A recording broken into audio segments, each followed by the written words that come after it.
I documented my entire journey of the new crystal tech in our current KVK. We still have 2 weeks left in KVK, but I believe I reached a satisfying conclusion of where to go and how to approach and proceed from start to finish. So if you're new to the channel, I'm a Rise of Kingdoms free-to-play creator, and I've been playing the game for like 6 years now. And this was my first entry into this new tech era, and I made a dedicated guide because the guides I've used were just a little bit vague in a way because they've been told to focus on economy and just make your way to special concoctions. And as you can see in my pattern, we're prioritizing cutting corners because this is going to reduce the crystals we're going to use for everything. True capacity, because true capacity is just the best way to improve your trades. Economy is to amplify your growth and to see and to get things faster. And then we have stats. So because I've been told to follow special concoctions along the way, I lost a lot of stats. And as someone who was running all troop types, I definitely noticed the lack of stats on my other marches because I prioritized only one to get to special concoctions. So once you reach this type of level, I would advise to get some stats. But here's what I got so far on this account with just $20 spent. So I have the crystal supply and I got the crystal quest, and that is it. As you can see, I'm just a day away from the final level, and everything else is a bonus. And I reached 80, I believe 82 million crystals. 83.7. So we still have 11 days. I'll see how much I can push, but I wouldn't be surprised if I reach 100, honestly. But doesn't really matter at this point. So that's what I got so far, and I didn't really put too much effort with chaining. I haven't chained this KVK. I was mostly using 5 marches to kill off for the events, for the weekly crystal quest, and things like that. So I didn't really put too much effort into getting crystals. All I did was just stay on top of bastions, and with the stage changes for the RCF rebuild, we had a lot more training speed ups, and of course that turned into more bastion and more favor. And I stayed on top of Kalkarak, which at max is going to give you just a little bit over 8k per hour in comparison to like 12.5k in the regular or old tech. But I'm pretty happy with the Kalkarak changes. You get the most crystals on your last one before Kingsland, so definitely a big plus to that. And the last one is relatively tough. You don't have troops, but you get coins and you don't get any crystals. So I would say it's even optional. Like if you don't have much to buy, you can just skip it if you want to, because the crystal gain is not that huge in comparison. So let's start off. So you want to start off with Academy level 19 because at level 19 you can max the first call to arms. And what I like about 19 is if you start with that, you're going to be getting a lot of research cost reduction. So you got nearly 3%. And of course, this applies to every tech you do. So the faster you get to this point, the less crystals you actually use. So of course, you're probably on the first day, you're probably not going to do any research.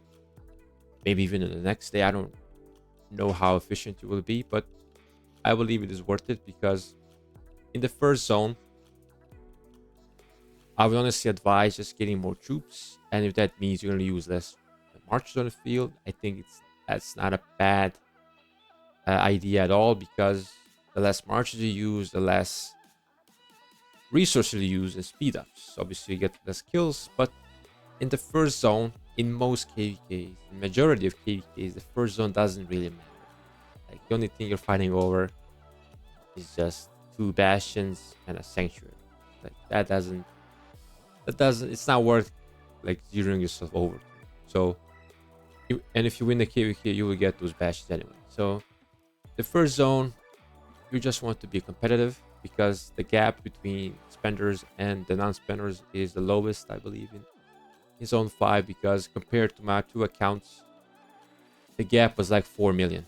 And as the KVK went over and further in, the gap went like 10 to 15 and upwards to close to 20 million at one point.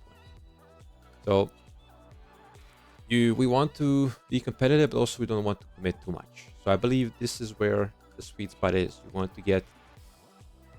to focus on one troop type. So I focus on infantry, and I would advise either infantry or archers, because unless you're using full cavalry, you're going to be required to do some swift marching, which is the march speed tech, and calves already the fastest.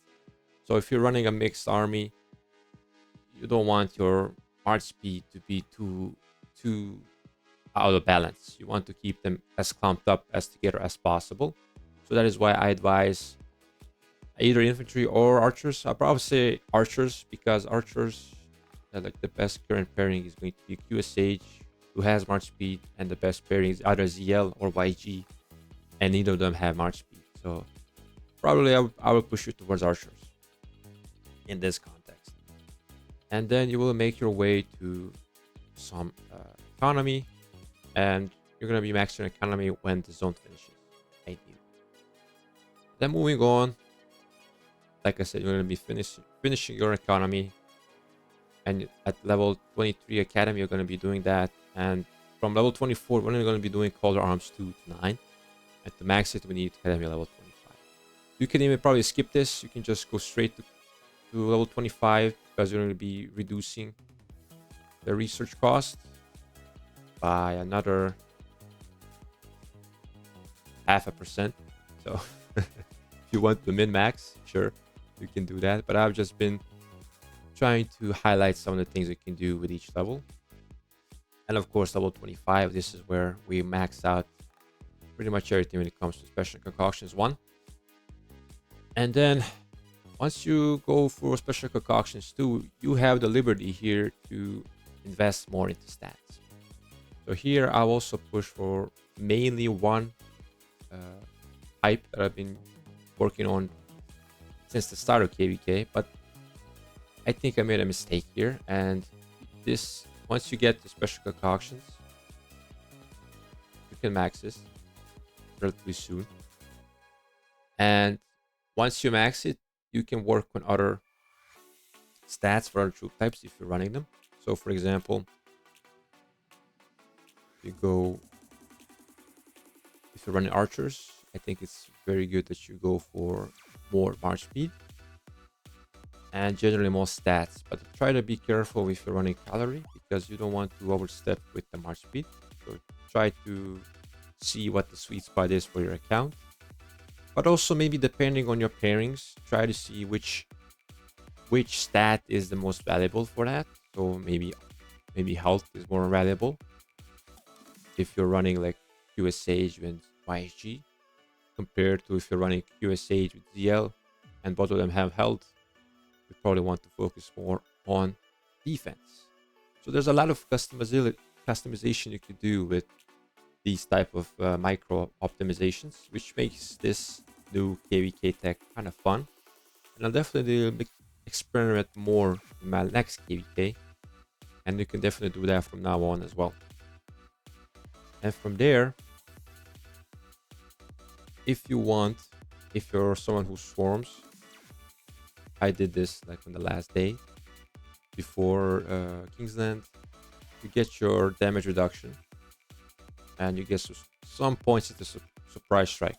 Now obviously it depends on how much you spent into it, how much you grinded, but like 4 points out of 10 is not terrible. And here is Celestial Guidance. I didn't put this in the guide, but you can definitely get it. I think it's a bit tricky because if you're running those bastions which require you minutes to use speed ups on, this kind of forces you to pick those who are just generally taking longer to research, because if it's like less than 2 hours or 3 hours, it just auto completes. So this is a very good fighting technology. I highly recommend it during fighting, but try to be careful, because if you're fighting a lot, you will probably get health cap before reset. So try to be careful with your researchers. Don't do it on the fighting day as much, because you're going to be running out of helps much faster compared to when you're not doing it. So you can see I still have special concoctions to max, because to max this, you need to have multiple troop types maxed. So you need Swift Steeds too. And I just got done with these two. So luckily it doesn't require siege, but siege is required for the damage reduction. So in some cases siege is still needed to do, but for the most part you'll be getting a lot of the tree actually maxed out, and it's definitely satisfying to see. And I definitely like the new crystal tech. I see the potential, I see the fun, but of course you gotta be a bit more careful. I think definitely in the beginning, because once you're having a full capacity march, a lot of people didn't have that in the past, and I would advise you to only run like the best marches you can have. So they don't have to be 5 marches in the first zone, because if you're not running fully optimal marches, you're gonna be having a more a resource bill, and you're not gonna having special concoctions at that time. So you're not gonna be having any like reduced healing for T5. So you're gonna be maybe shooting yourself in the foot if you go all in zone 5, and just gonna be crippling yourself for next zones, which I don't think is the play. So if I can put it put it shortly, in the first zone you focus on one troop type a bit, like infantry or archer. You work on your color arms. You work on cutting corners first. Color arms, technology for economy.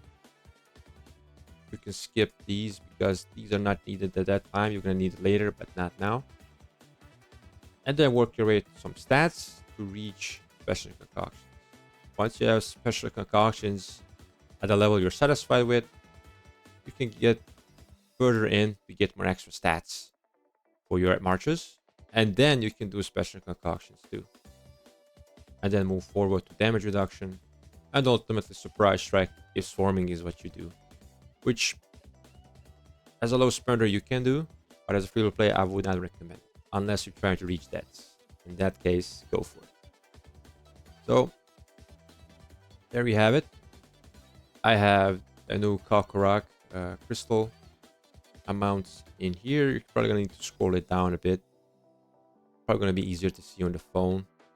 But this is not something that I'm unfamiliar with. I made a guide which is currently in my video description of each video. And this is a bit more detailed. But I like to cut to the point. And you can still use this one. I'm going to add this one to the description as well. And pretty much the same advice applies to the new tech. And like I said, you can easily get in this new tech 70 million crystals as a free to play, probably even 80, because I did it. I'm probably going to do it on both accounts, and I haven't chained at all. So there's definitely good things to come from this new tech, a new era of gameplay, and I hope you found it helpful. Consider subscribing, and I'll catch you guys in the next one.